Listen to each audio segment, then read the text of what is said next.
Is it possible to get kids interested in science and give them a break from screen time? My next guest thinks so. They are the science specialist for Escambia County Public Schools and the teacher on special assignment for the Roy Hyatt Center. Together, they've combined their passions for the outdoors, science, and teaching to inspire the next generation. And today, they're going to share what's happening on the 320 acres of the Roy Hyatt Center and how it's sparking lifelong scientific interest. Curating curiosity and natural discovery, science devotees Cheyenna Novotny and Adam Bretschneider. Thanks for being here. Thanks for having us. Thank you. You are teacher on special assignment, Adam. I have to say, this sounds very James Bond. It is and it isn't. It just means that I have the ability to teach whatever grade level comes out and whatever students are there. So I'm technically certified as a secondary science teacher of biology and chemistry. And our other colleague out at the Environmental Center is Molly O'Connor, and she's a teacher on special assignment as well. And she's certified to teach elementary. So as teachers on special assignment, we basically can see any grade level, any student that comes out. I'm going to stick with my James Bond theory. It sounds like you have a combination of a very specific set of skills, although that was Liam Neeson, so I may be crossing my movies. Perhaps I should stay away from movie analogies altogether. That's all right, but the Environmental Center is a very, very special place, and you do need some very special skills and abilities to work out there, so we can get into that a little later. Yes, I would like to get into that a little bit later. First, I want to know what inspired you to go into science. Oh, goodness. Science for me started as a child. I was always outside. I was always running through the fields and the woods. I would collect creatures and bring them into the house and be promptly told to leave the house. So as a young child, I was always outside doing something in nature, adventuring. And then that kind of led into college, where I got a degree in environmental biology. And there, a teacher saw my just passion for the outdoors and the natural world and asked if I wanted to be a TA for them. And so I started teaching as a sophomore in college, the other science students in these biology classes. So juniors and seniors were in these classes. And so they're like, wow, you can teach too. Why don't you become a teacher?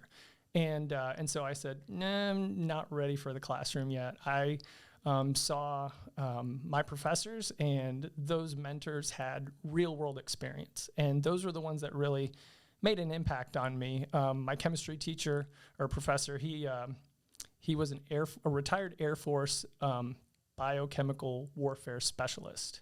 And so by having that kind of background, he could bring things to the class that a book could not. So if I was going to go into education, I wanted that experience first to bring to the table. So after college, I went and did a lot of seasonal jobs, field work in Idaho, fisheries work in Michigan, a lot of environmental and outdoor education, Colorado, Michigan, different places like that.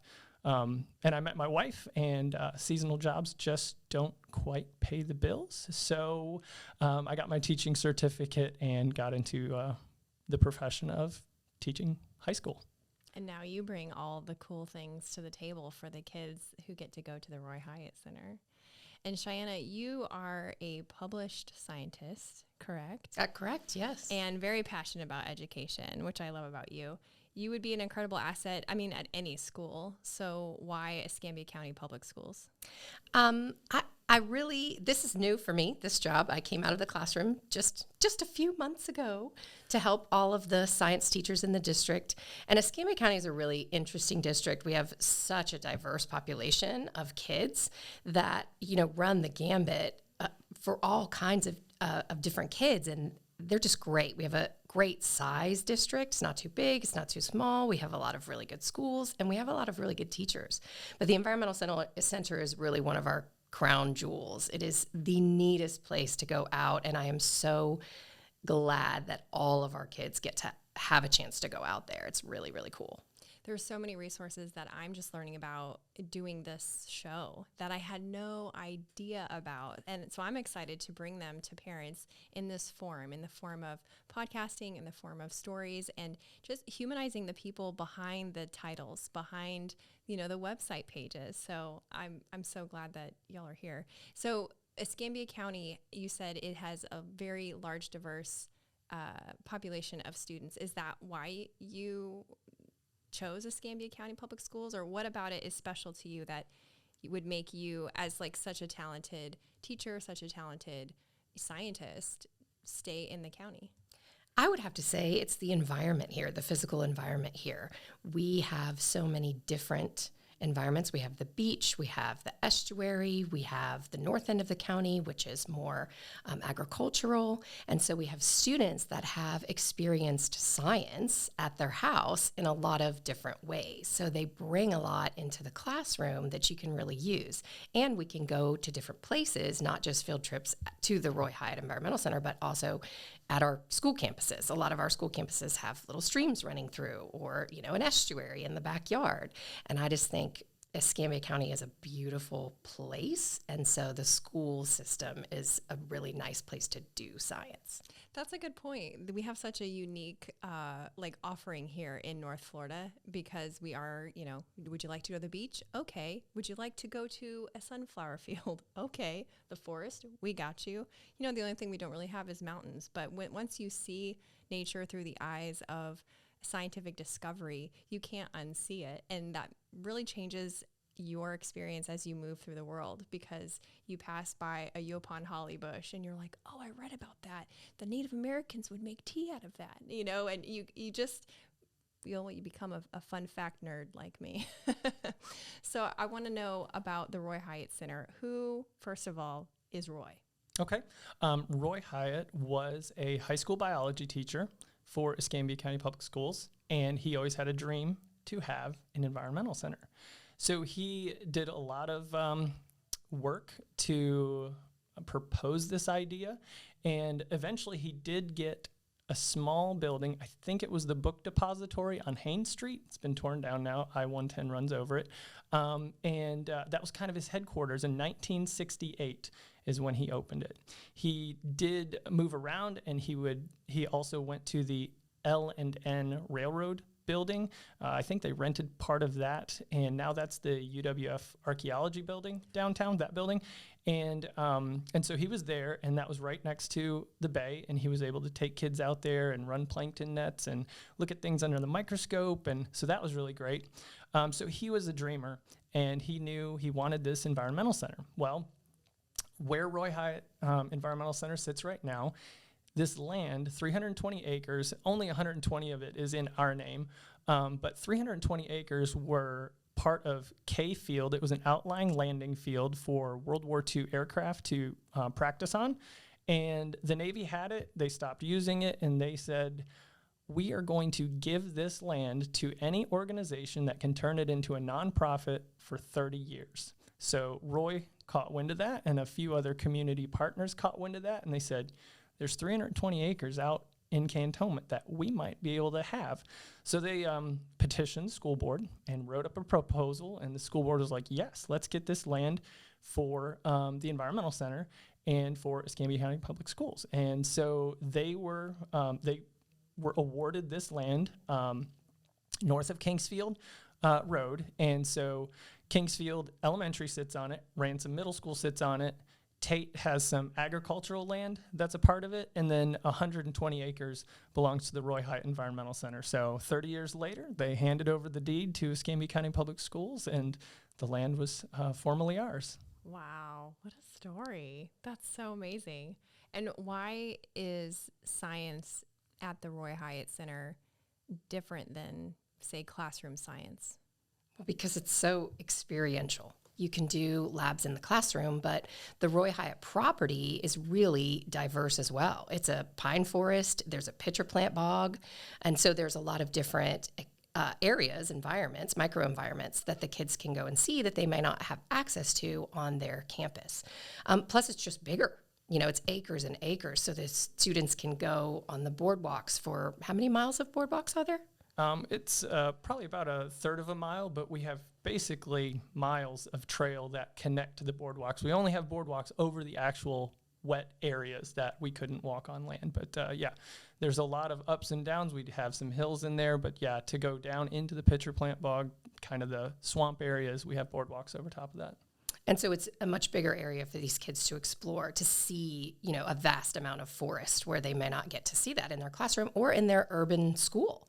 Right outside of the school might be another building and then another building and a lot of concrete and asphalt. So it's really nice to get them out to see these different things. There's a butterfly house, there's an aquarium house, you know what I mean? So it's lots of stuff that no teacher on their own would be able to house in their one classroom. Oh, that makes sense. How do they work together with the schools? Like, what is the collaboration? Because it's owned and operated by Escambia County Public Schools, right? So how does that work as far as collaboration and participation of the students? Okay, so what we do is we have a calendar, and in the fall, we open up this calendar, and we see second and fifth grade students. That's just how the field trips have worked out in the past historically. And in a day and a half, we max out our calendar. It is fully scheduled, and we typically see anywhere from 5,000 to 6,000 students a year out there at the Environmental Center. So today it was Myrtle Grove. Tomorrow it's we have NB Cook coming. And so we will see typically a school grade, so second grade or fifth grade, 2 or 3 days. We'll see all of them, and then we'll have another school. So it's through the years, the program has been built, and now it is a hot commodity to get into. And so we put out an email and say, Roy Hyatt calendar's open, second and fifth grade teachers, go ahead and sign up. They call, and our secretary is busy all day. It's like a Maroon 5 concert. You got to get in while it's hot. You set your alarm. So who's eligible to attend the Roy Hyatt Center? You said second and fifth graders. Are there qualifications that they have to meet either as students, or does the school have to fit some kind of criteria? No, we're open for everybody, and anybody can come. And so we do prioritize that they're Escambia County Public School students. And so, yes, it really comes down to just fifth grade is the tested science grade. And they've historically been coming because we want to do our best to give them the experience that allows them to succeed on those science tests. And so fifth grade, they come, and then historically other grades had different field trips that they already went on, and second grade back in the day didn't. And so it's like, oh, we've got the Environmental Center, let's send them out there. And so now second grade loves it, fifth grade loves it, and it's hard for basically anybody else to get in. So we will typically see each elementary school kid twice in their career of going through our schools. And do virtual school students, can they attend, not the homeschool students, but I'm talking about the ones that are enrolled in the Escambia County virtual? Right. Okay. So the other entities can come because we do have some constraints for busing. Our buses won't run field trips the first week of school, the week before Christmas break, and because of exams and stuff like that. So Escambia County Public won't run buses those days. So we have those days open for other community schools to come. So there's occasionally certain schools that call us and like, we really want to get out there. Can we get out there? And actually we have a few days available that we do see some of these schools, and they do come out here and bring their kids. So it is open to the community, but obviously Escambia County Public gets the priority. I mean, I feel like this is like the golden nugget of school experiences that, it sells out fast, kids. So get on it while you can. That's pretty exciting. Yeah, typically our days fill up quickly, and unfortunately there are times that we do have to turn some of the other entities away. Wow. Okay, so the days fill up quickly. Take me through a day at the Roy Hyatt Center. Tell me about an example of a school lesson that maybe y'all do, or what a student would experience. So I'm going to kick this to Adam, but I do want to say before, they get to choose somewhat what they do. And I did want to speak to the curriculum for the second graders is obviously different than for the fifth graders. And it's curriculum that Adam and Molly have put together that's going to enhance what they're learning in their regular class. So it's not this totally separate thing that they're not ever going to see again or use again in their classroom. It's part of what they're already learning. So it's integrated in, and the kids can have that connection. Oh, we learned about this in the book, and there it is right in front of my face. So the kids that are in second and the kids that are in fifth, their teachers will request ahead of time to Adam and Molly, we would like to do this program, or we would like to do this program. And those programs that they've built are aligned to the standards. So when they get there, yeah, so we'll get kids coming in, and they'll get off the bus, and immediately we'll just do a quick introduction and tell them kind of the rules and procedures, because obviously my classroom could be a 5-acre plot of land with trees, and they're going to be using GPS units and walking all around. So there's a few different procedures that need to take place, but we'll do a quick little intro. And typically, because it's myself and Molly, I'll take half of the kids and she'll take half of the kids. And so like today, it was infinitely big, infinitely small was our lesson for the day. And so first we jumped into the inflatable planetarium, and we did an infinitely big lesson, which we talk all about the tested standards of which direction does the sun appear to move, what is in the solar system. And with this planetarium, we can actually travel to these planets and land on them. And because of the Hubble telescope, we have some high definition imagery.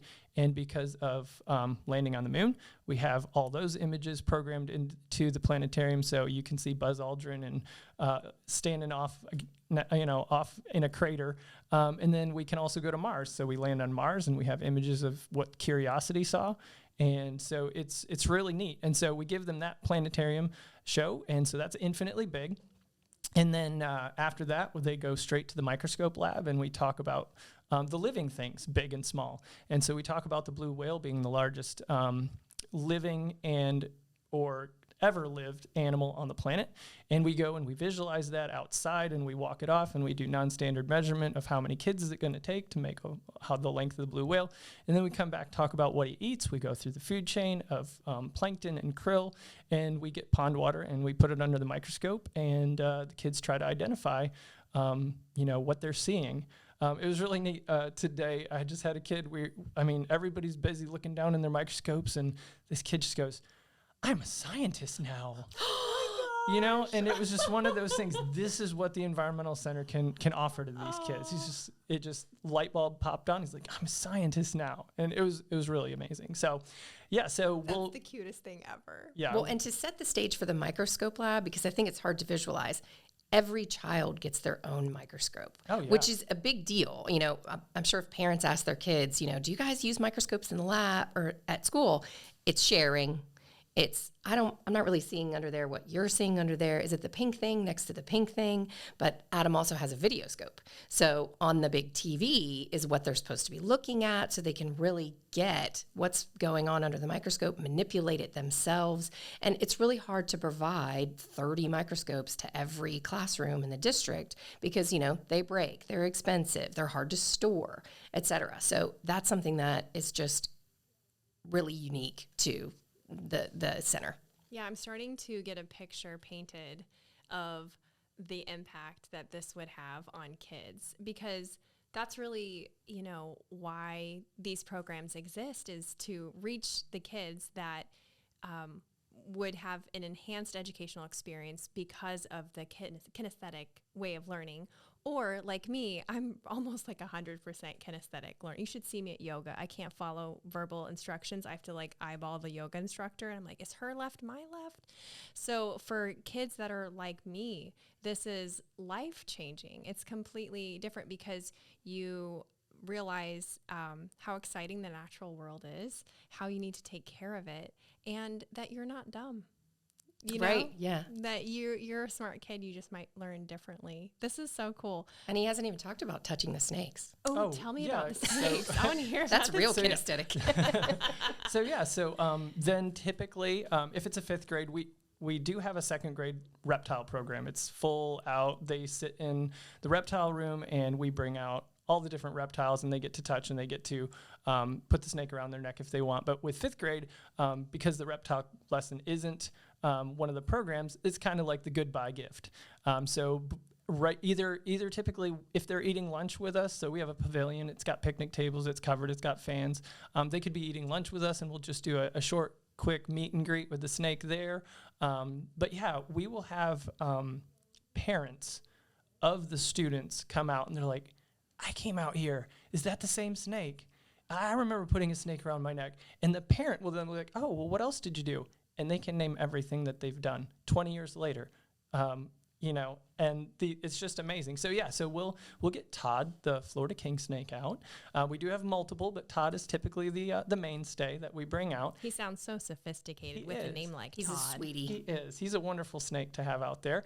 And so we'll teach about him and what makes a king snake special. That they can eat venomous snakes, but Todd is non-venomous, and he really is like a wet spaghetti noodle around your neck. And so we will, if they want to, we do not force anything.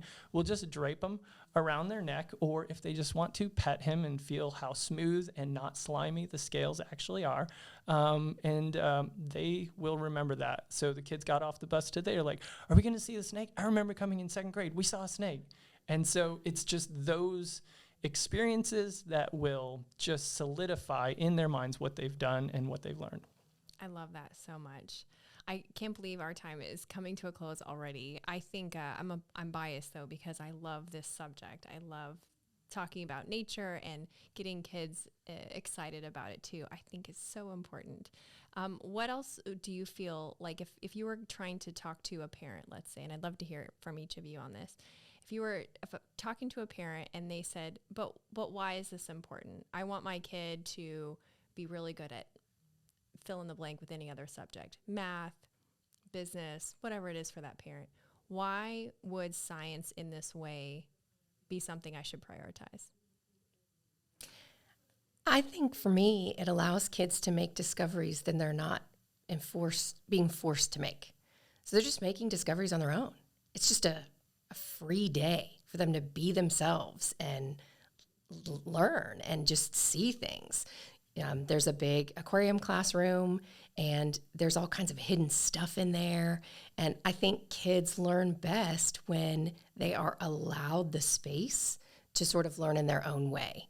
And for many, many of the kids in our county, this is a place like they have never been. And so to just experience that newness is really just ideal.